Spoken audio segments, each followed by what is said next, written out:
Notorious ক্রিমিনালকে দায়িত্ব দিলে হবে এরকম? এর আগে কি ভাঙড়ে তৃণমূল ছিল না? আমার ভাঙড়ে যে তৃণমূলের নেতা তারাই তো ছিল, শুধু দায়িত্বর বন্টনটা অন্যজনের হাতে চলে গেছে। ভাঙড়ে কি এর আগে তৃণমূলের সাথে আইএসএফ এর মতপার্থক্য হয়নি, মতনৈক্য হয়নি? কাউকে খুন হতে দেখেছেন?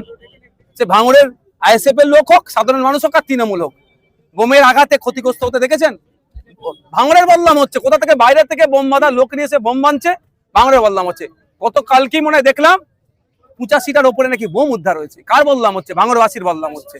তো এই যে নোংরামি করছে, এর জবাব ভাঙড়ের মানুষকে ঐক্যবদ্ধ হয়ে দিতে হবে। হ্যাঁ, অফিসিয়ালি আজ থেকে প্রচার শুরু হয়েছে। আমাকে বেশি প্রচার করতে লাগবে না, কারণ আমি 5 বছর ধরে যেভাবে বুথে বুথে মানুষের কাছে পৌঁছে গিয়েছিলাম, আর নতুন করে প্রচার করতে লাগবে না। আমি তো বারবার বলছি এনআইএ ইনভেস্টিগেশন করুক, দুধকে দুধ পানিকে পানি করে দিক না। আইএসএফ এর কোনো ছেলে যদি বোম বাঁধা কাজে যুক্ত থাকে তাকে তুলে নিয়ে গিয়ে জেলের মধ্যে রেখে দিক, জেলের মধ্যে পচিয়ে মারুক, আমি তো বলছি। কিন্তু প্রশ্ন আমার এখানে একটাই, চালতাবেড়িয়ার তাজা নেতা তৃণমূলের, ভাঙড়ের যিনি প্রার্থী হচ্ছে তৃণমূলের, তার স্নেহধন্য ছত্রছায় থাকা ওহিদুল ইসলাম সাহেব কোথায়? এই ওহিদুল ইসলাম না, তৃণমূলের ওহিদুল ইসলাম সাহেব কোন হসপিটালে আছে দেখুন, চোট খেয়ে। ওই দিনকে যে বোম বানছিল আইএসএফ কে মারার জন্য সাধারণ মানুষকে, সৃষ্টিকর্তা ঠিক জায়গায় মেরে দিয়েছে। তিনি কোথায় এখন? প্রকাশ্যে আসছে না কেন? কোথায় তিনি? না, এখনো পর্যন্ত মনে হয় চার্জ টেক আপ করেনি। এসেছে, ইনভেস্টিগেশন করেছে, আমি শুনেছি। আমি তো চাইছি নিরপেক্ষ তদন্ত।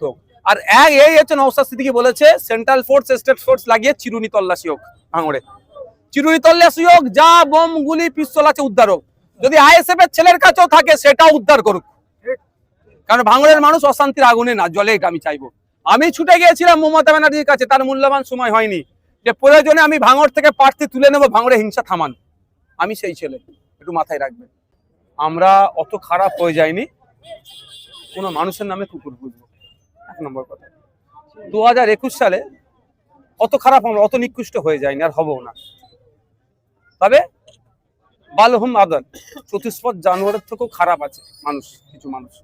তার কোন কোটায় পড়বে না করবে আপনারা ধরে নিতে হবে, সবটা বলবো না। 1 নম্বর কথা, 2021 সালে স্টেজে উঠে বলেছিল, সেই ভিডিও রেকর্ড আমাদের কাছে আছে, যদি ভাঙড় থেকে নওশাদ সিদ্দিকী জিততে পারে ওর সার্টিফিকেট ছিঁড়ে ফেলে দেবো, উনি বলেছিলেন।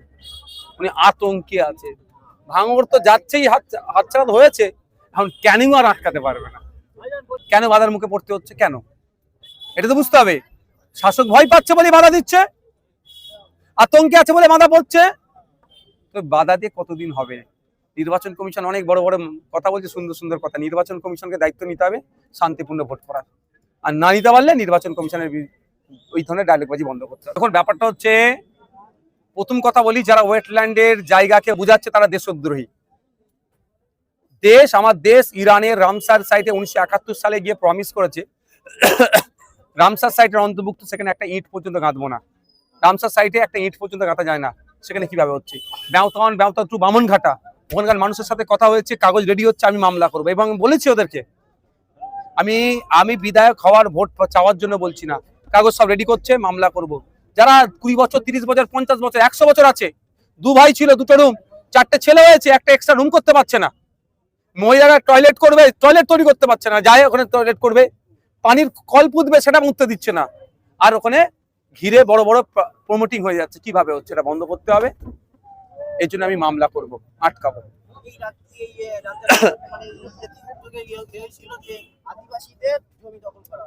অনেক অভিযোগ আছে এদের উপরে, আদিবাসী, দলিত, মুসলমান, এরা কাউকে ছাড়ছে না, ওয়েটল্যান্ড পর্যন্ত এরা ছাড়ছে না। কিন্তু দুর্ভাগ্য, শাসকের ছত্রছায়া আছে। তৃণমূল কংগ্রেসের সিম্বলকে সামনে রেখেছে, মমতা ব্যানার্জি, অভিষেক ব্যানার্জির ছবিকে সামনে রেখে যত রকমের অন্যায় কাজ করছে।